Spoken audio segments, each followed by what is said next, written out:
In case you were wondering where the NBA got its mid-season tournament idea from, it is ripped straight from the WNBA. In the Commissioner's Cup in 2025, the Aces, led by Asia Wilson and Jackie Young, 59-point split between them of the 88 in which they scored.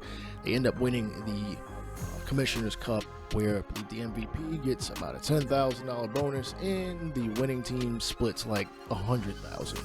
Honestly, I don't care for mid-season tournaments. I think they're stupid, especially in the NBA, where the prize money really ain't gonna help anybody other than like the last 2-3 guys on the bench.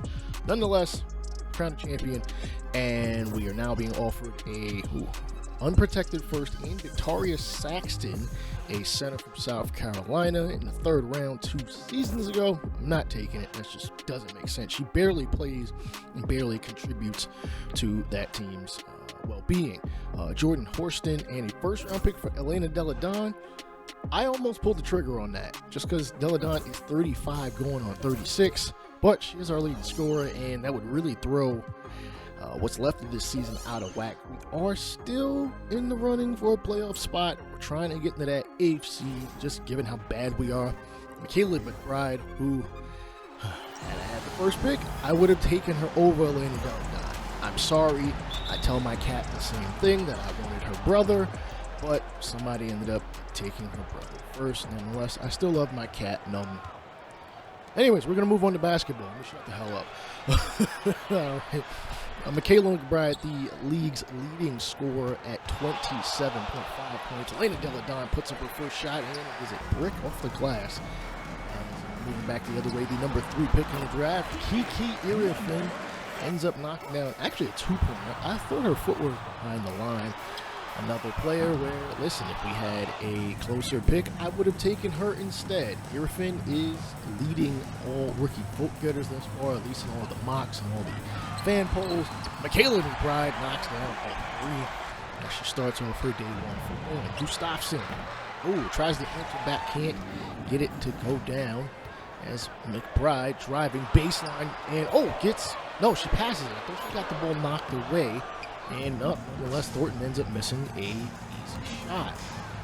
Skylar Diggins goes baseline, can't seem to penetrate, flips one up off the glass, can't get it to go, rebounded by Cloud. And hello, can we get some buckets?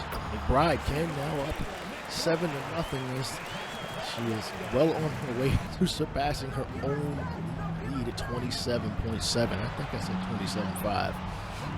She does have the most 30-point games in a season for any WNBA player in any year. Delle Donne for 3, and she's going to knock that one down. Elena Delle Donne, granted, this is only our first season. She has, 3 30-point games. She has a 40-point game. I love what I'm seeing from her. Flip shot misses, and Irifin attempts to dunk. Oh, shit, what the fuck? Yo, she really tried to bang that. Wow, I'm at a loss for words because I did not see that coming. It would have been nice if she actually threw it downhill. Could have had a poster of itself for the next, 5-10 years. Nonetheless, McBride trying to take Samuelson off the dribble, ends up swinging it out to Thornton. Back to the top of the 3-point line. Diggins is just lost in the clouds. Unfortunately, Natasha can't seem to knock it down. Stolen by Thornton, actually McBride. I'm not sure who you're going to credit that to. Nonetheless, a fast break layup, a rarity for some reason in this damn game. I don't understand why there's a lack of fast break in this game. It is bananas how 2K seem to have everything on a string at this point. But nonetheless, Irifin, long 3, knocks it down yet again. This thing go up 12-5 in a battle of expansion teams, one of which is new, really going to be new in 2025, and one that is honestly returning back to the league. I will have a community post up. Missed easy layup regarding what 2 teams. Spin move by Gustafson. Holy shit, damn. What a spin cycle she tried to put Tina Charles in. I mean, listen, Tina Charles is like 37, but Gustafson, you didn't have to hurt her like that. Okay, damn. She's a legend. Don't hurt the legends. Yes. What teams, one in the East, one in the West, that you want to see be revived. I'm not sure how many teams I can add as expansion teams in the WNBA. I think last year they might have restricted it to like, I don't know, 4 teams or some ridiculousness. Listen, I want to get close to about maybe 28. We shall see. As the Sting have a 7-point lead. Diggins dribbling around, dishes it down to Deladon. Hook shot off the glass, good to go. Valkyries 3 for 7. Sting 6 of 12 thus far. Cloud taking Diggins off the dribble, shoots a 3, and damn, right in her face. Listen, Diggins isn't the best of defenders, or at least she's not. She hasn't shown to be that this year. And she's now going to draw a foul and try to attempt to talk the ref out of giving it to her credit. Nonetheless, Irif and free throw rattles in. It is good. We're going to get some subs. Dantas, Sheldon, and our rookie Moreau. Hopefully Moreau can show she belongs in this league, because she's quickly looking like she might not. She shows flashes here and there. She's not as aggressive as she was in college as far as looking for her own shot. Diggins rattles in a 3. Maybe, I don't know, maybe she's being a bit humble and just realizing that she's a part of an expansion team. She's got some vets there. Diggins, and alongside, fadeaway too. Maybe I'm speaking too soon. Dawn is also there, her Harrigan, she comes off the bench. Like, there are players who honestly need to get their touches, but honestly in the WNBA, there isn't the, I don't even want to say selfishness, because I feel even disrespectful saying that, because listen, in the NBA, if you can score, you can score. You're going to get the ball, you're going to be expected to score. But there's a lot more ball movement, long 3, holy smokes. I believe that was Rupert, the center, knocks down a 3. With 0.2 seconds left in the first quarter. And I believe the Sting are up, 22 to like 14. McBride hasn't cooked this yet. Okay, I almost spoke too soon. So we get a series of just brick after brick after brick. Layup. Listen, it happens even in the NBA, maybe not to the same frequency. Oh man, rattling in and out. Can somebody please put the ball in the basket? Brandon gets a screen and doesn't really use it, then puts up the layup, and we finally get the scoring out. Brandon, it's only like 90 seconds into the second quarter. Brandon for 3. Nothing but net. And we are going to call timeout because we need to figure something out offensively. Deladon is on the court. I don't understand why she... I mean, listen, other players do have to take some shots. Burton is one of those players, and unfortunately throws it away. Thornton, the ability to drive through the lane, flips up off floater and gets it to go. It is 30 to 17. And right when we thought that McBride would be the one we'd have to stop, we are having to worry about everybody else. It seems like McBride is more of a D coordinator. Oh, Cloud misses a layup. Oh, man, how did that hit the front of the rim, Chica? Burton knocks down a 1-2-pointer. Yeah, I prefer that to be a 3. Thornton swings it to Stephanie Talbot for 3. She knocks that down. 32-22 thus far. 6 minutes to go.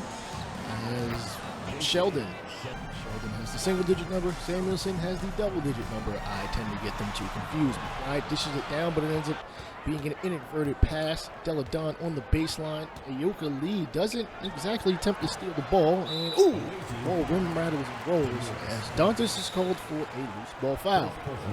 Don't know where that was. Don't know what the ref was seeing. Maybe somebody flopped. McBride gets a screen. And it's going to be an illegal screen from the rookie. So the 3-pointer, I don't think count. So I'm going to have to check with the scores table on that one. Han dribble handoff to Diggins Smith. He's going to drive right-hand side, flip a layup from about 12 feet out and gets it to go. Deladon over to Diggins, who pump fakes and then drives baseline, hot back, one-legged fadeaway. Y'all are not Dirk Nowitzki. We really need to get rid of that animation from everybody that being in their repertoire. It's ridiculous, 2K. Han with the ball in the mid-block or mid-paint. Flips one up. Oh, can't get it to go or corral her own rebound. Rupert pump fakes to 3. Dribble handoff to McBride. She's got an open lane, and she will flip the floater in. 34-27.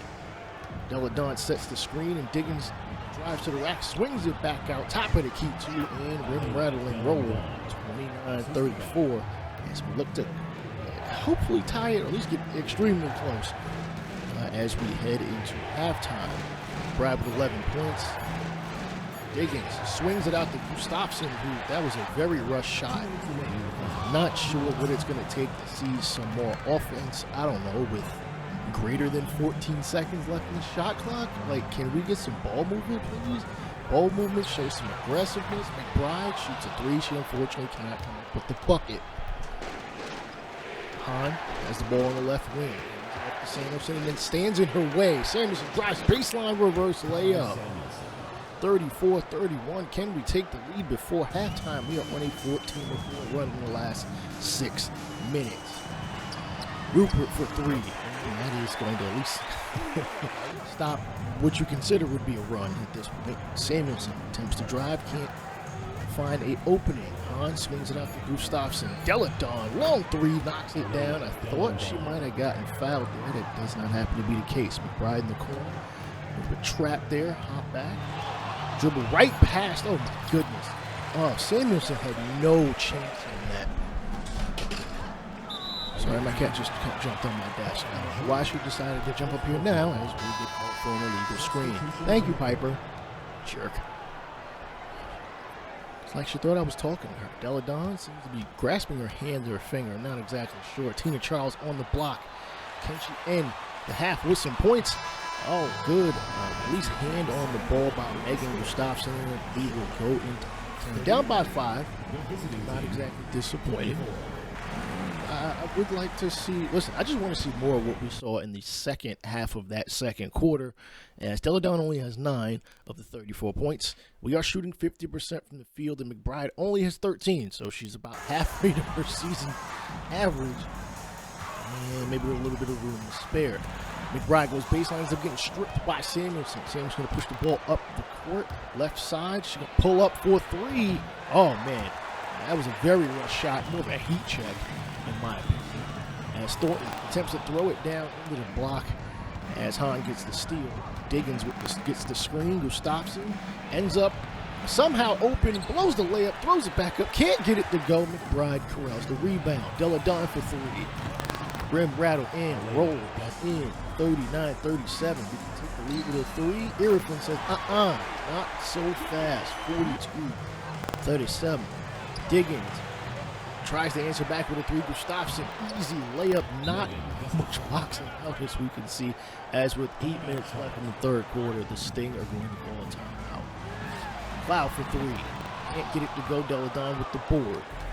Valkyries look to push the ball up the court. Diggins, I thought she was going to pull that. And a bit of a weak screen by Deladon.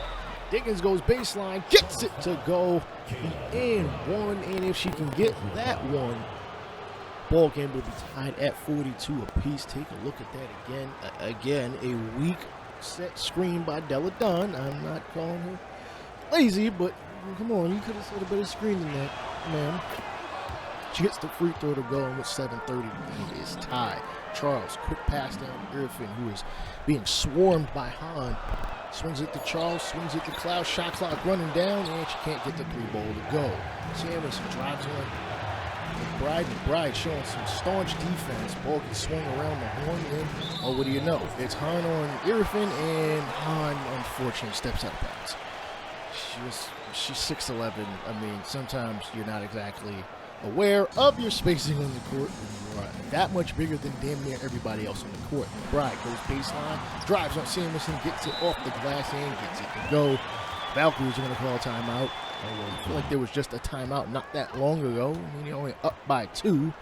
Whatever. I'm not the coach, and there's no coach mode in this game. Samuelson, long 3, as we finally take the lead for the first time tonight, 45-44.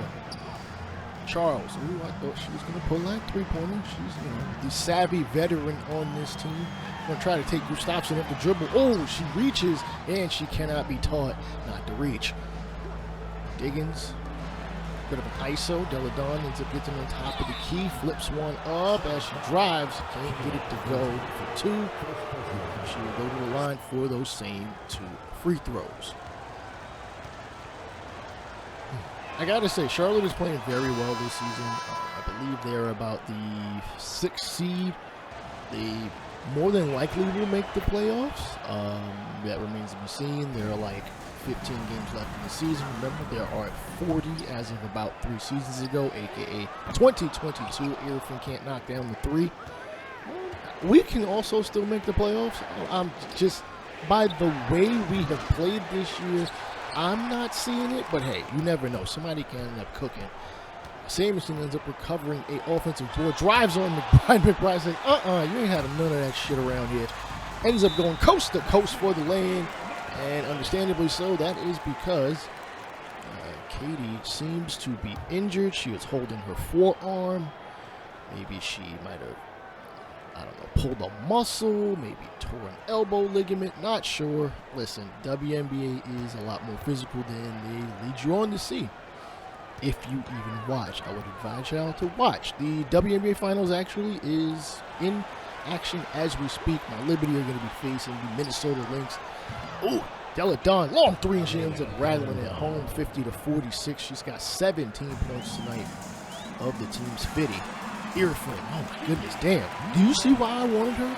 Do you see why I wanted her to be on our team? Nothing against Moreau, but Moreau, you need to like actually assert yourself. Sheldon for 3, knocks it down. Yes, I said my Liberty. I've actually watched the WNBA since '97. Actually, my mother and I used to watch it together. I don't know what happened, but like we actually sat there and watched a decent amount of them games. Della Dawn misses the 3, and I haven't been a consistent watcher of it, but I will admit Caitlin Clark has gotten me to watch more often. I kind of dabbled in it here and there, so I know a lot of players. I just my timelines are just going to be completely off if I start mentioning history. This is why I use Basketball Reference, among other things. Diggins gets the screen from Hahn, and I'm surprised she didn't shoot over her. Dish down to Hahn and just dunk it. Just freaking dunk it. You are 6'11", please. I don't know. Maybe she don't got hops like that. It's not that out of the question. McBride shaking, baking, taking the midi jumper and gets it to go. As with almost 2 minutes left in the third quarter, Valkyries still up by 2. As McBride has 19 points, and 16 of it has come from inside the three-point line, which is rather surprising. Hahn garners the rebound, flips it up, can't get it to go. Go back up strong. Why are you swinging it back out? Come on. You've got 7 inches on Irfan. Diggins somehow gets enough space in the lane, passes it to Dantas, and she gets the foul. And 1. Tina Charles called with a 3rd foul of the game. I don't expect her to come out of the game just because of foul trouble. It's 36 seconds left in the 3rd. Dantas knocks down the free throw. Did they just give the point to Charlotte? Okay, maybe I'm bugging. Nonetheless, McBride drives right baseline, tries to get it to go. She can't. Sheldon is going to be called for the first personal foul. I don't think there was a foul at all, and Sheldon is trying to argue her way to it. Fortunately, the referees are freaking ignoring her, or else she'd get a tech. First free throw, knocks it down, 58-54. I will say the very next episode will be us facing the darling of the dub, and I think you know exactly who I'm talking about, Caitlin Clark. But we got a game right here to worry about. Hop step, flip layup, and gets it to go. Okay, Skylar Diggins asserting herself on the offensive end, at least the last minute or so. Screen. Not sure who this is. You would think somebody with purple hair would remember their name. Walk 2, can't get it to go. I honestly feel disrespectful of not remembering her name. Granted, she may have changed her hair color at this point. 2K, you gotta make it to where you gotta make it easy to change people's hair color. Like, it's kind of crazy. Like, I can't have nobody with purple hair on my team. Walk 3, McBride can't get it to go. You know, I would have had that opening night. Burton goes strong to the basket. Do you see why I consider her the point guard of the future? 24 years old. I mean, listen, Diggins is on the last year of a contract. Moreau goes hard to the can't get it to go. Again, I appreciate the assertiveness she is showing. I just like to see a little more often, as she tends to be more part of the second unit than the first. Kayla McBride, now I believe 32 minutes, 23 points. Oh, pass inadvertently by Della Dawn. Ball gets swung around to McBride. Oh, can't get the 3 ball to go. Burton takes a defender off the, nope, doesn't take the defender off the dribble. Moreau for 3, can't get it to go. Okay, you can be assertive. Just don't go nut. That's all I ask. Sheldon dribbling the ball around, looking to find an opening or at least a player to pass it to. Deladon, long three, can't get it to go. Monroe couldn't even get the rebound, though she seemed like she had positioning. Ball getting swung around the horn, top of the three-point line. Talbot from way outside. Jeez. Cleared it. That's her name. Long three. And she won't let me forget her name any longer as she gives the Sting the lead by 1 with under 5 minutes to go. Sheldon pass to Burton. I would have shot that. Now she's going to take it. Fade away. Oh! Veronica Burton asserting herself as well. McBride for 3. She says, you will not continue to score as often as I will. Sheldon for 3. We might be in a little bit of a tit for tat at this point. I know how that sounds. It's not what you think. Not being perverse. I promise you. 3 seconds, 2 seconds. Cleared in. How did she get that shot off? She had one defender in front of her and one behind her who somehow didn't notice that she had the ball, despite they were literally jersey to jersey. Bianco fakes the pass. Cleared in. Swings it out to McBride for 3. Smart choice. As the Sting go up by 3. Sheldon dumps it down to Dantas. Little post-game action off the glass. Can't get it to go. Bianca with the board. Pushing it up the court. Attempted pass to McBride. Going to be recovered by Sheldon going the other way. That is a turnover. Burton for 3. Can't get it to go. Okay, you don't have to try to Reggie Miller it every time. Like, you could have actually set yourself and then pulled up. Clarendon misses the set jumper. Ball given to Deladon, who honestly is mispositioned, and she knocks down the 3. And when I say mispositioned, in this game they have her as a small forward, power forward, though for the majority of her career she's kind of been more like positionless, stolen by Gustafsson, more of a forward guard, even though her height states that she's probably a center in this league. Diggins for 3, can't get it to go. Tie ball game with 90 some odd seconds to go. Thornton dumped down to Charles. Charles on the block. Nope, not going to attempt the fadeaway. And a pretty traffic pass there. Irfin flips it up and gets it to go. 1 minute and 22 seconds left as the Sting are up by 2. Sheldon swings it to Hahn. Hahn driving on her defender, flips the shot up, gets it to go off the glass. That is not a shot out I really am expecting from her. Charles, step back fade, can't get it to go. 45 seconds, still tied. Diggins gets the screen and not a roll. Why didn't she roll? Instead she popped. 30 seconds, still no bucket. Charles going to try again this time on Gustafsson. Drop step, oh my goodness, easy layup. Oh, she blows the layup. She attempts to put it back up. She misses it again. Oh, no. With 10 seconds to go, the Valkyries may be getting a last-second shot to win it. We shall see. And we don't need a 3. Diggins. 8 seconds. 7 seconds. Is she going to get a screen? No. Why is no one setting a screen until 2 seconds left? Long 3. Can't get it to go. And this game is going into overtime. Our first overtime game thus far, tied at 73 apiece. I think McBride has like 28. Nonetheless, we are getting some valuable contributions from obviously Deladon. Diggins, I believe, has about 12 points. Burton has 10. So maybe we'll see a 2-point guard type lineup. Nope, Sheldon is out there at the guard position, at the other guard position. And we start off overtime with the possession. Hahn, hand off to Diggins. Diggins Smith, sorry. I don't want to be butchering your name. Swings it to the other wing to Deladon, and that is an extremely dangerous pass. Walt Clyde Frazier told me I'll be throwing them cross-court passes, but it ends up in our favor as we are up by 2. I thought she hit a 3. McBride fakes the pass and gets a screen. Midi jumper, tied at 75. 31 points today, 12 of them in the midi. Deladon, long 3, she says. Listen, y'all not going to win this game between us, all right? I'm not going to allow you. McBride, obviously, with the ball in her hand, flips it up off the glass, can't get it to go, gets her on board, swings it out to Cloud. Why do I keep calling him McCloud?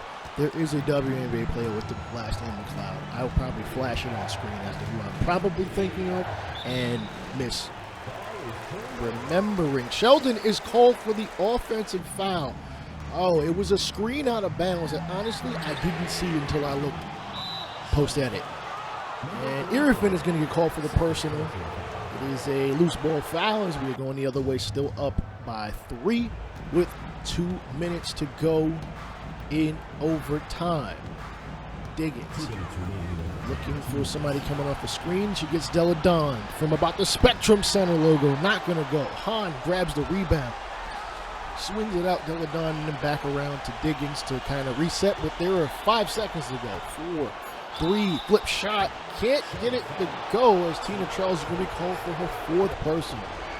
At this point, you might as well keep playing her unless you really feel like you can get somebody who might be better defensively or just isn't having a bad day. Diggins knocks down the first. Oh, misses the second off of Tina Charles' hands. And no, actually, it might have been off of Gustafsson. And it is now the Sting's ball with about 90 seconds. Dump down to Charles. Charles, why are you dribbling in front of her face 10 feet from the basket? Barely 10 feet from the basket. Is that just going to set a screen for Cloud? Cloud, hot back jumper. Rattles in and gets it to go. Valkyries up by 2. Diggins gets the screen, doesn't pass it to Gustafsson. Gustafsson goes back out to the 3-point line. Can't get the layup to go. 1 minute to go. Thornton, Della Don guarding her. Charles calling for the ball. Actually, she's damn near demanding for it down the block. Got Gustafsson powering her down. Flip shot attempt, and yeah, Gustafsson's going to get called for the shooting foul. 46 seconds left. I thought that Gustafsson got all ball, but I'm biased in that opinion.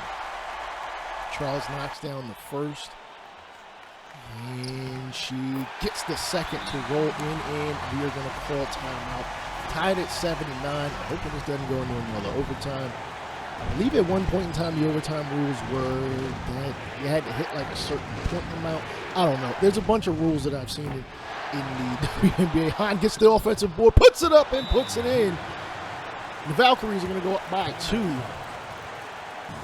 Yeah, when it comes to any overtime rules as far as WNBA is concerned, no, just play out the quarter. I'm not planning on changing any of those rules, any of those stupider ones. Oh, bad pass by Cloud. Turnover. And the Sting don't seem to want to foul. Okay, choosing to play defense on this one. And the offense is just going to stand around. Jesus. Can somebody move around, please? Screen by Gustafsson with 4 seconds. She's going to have to take a long 2. Hits it off the glass. Can't get it to go. And, wow, maybe the Sting wasted a little time. 3.4 seconds. You know where the ball is going. McBride standing around and just chucks up a long 3. What the hell kind of game management was that? Mind you, that is an indictment on 2K. Yo, in CPU gameplay, you can't have players just standing the fuck around. That's just stupid. I get that this game is probably more designed for people to play against the CPU or to be playing against each other. And, you know, I guess actions take place that way. But come on, you know what? When it comes to the Franchise Ain't Dead podcast, I'm going to give y'all some ideas on how to make this game better. Anyways, Kayla McBride nonetheless drops 31, 6 and 2 steals and a block.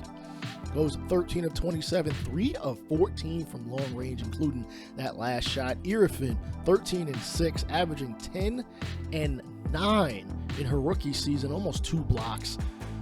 She didn't have any of those numbers really today, except for maybe the 10 points.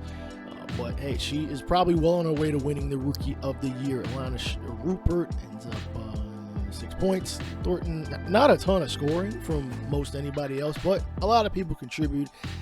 And Tina Charles, I kind of feel bad for her because she had a couple of easy shots and she just blew all of them, it seemed like. 25 points from Della Don, 12 from Sheldon, 11 from Diggins Smith, including 7 assists. Samuelson contributes 8 and 5 on 3 or 4 shooting. Burton had 7 points, but it felt like she had like 15 the way she was asserting herself offensively. Only 3 of 7 shooting. Oh man, we get the victory. It feels disgusting and it feels gross given how there's a whole lot of standing around on, I don't know, maybe I gotta change playbooks, maybe there's something I need to change in the sliders. It's gonna take some time for me to figure that all out. Again, a very, very close game. Next one, we will be taking on the Indiana Fever. Caitlin Clark, Aaliyah Boston, and the like. And, we'll see how we fare against that squad. Obviously, the darling of the WNBA, filling up arenas, including her home and on the road. Check out the Franchise and Dead podcast and any other episodes in this series. I'll let y'all later. Peace.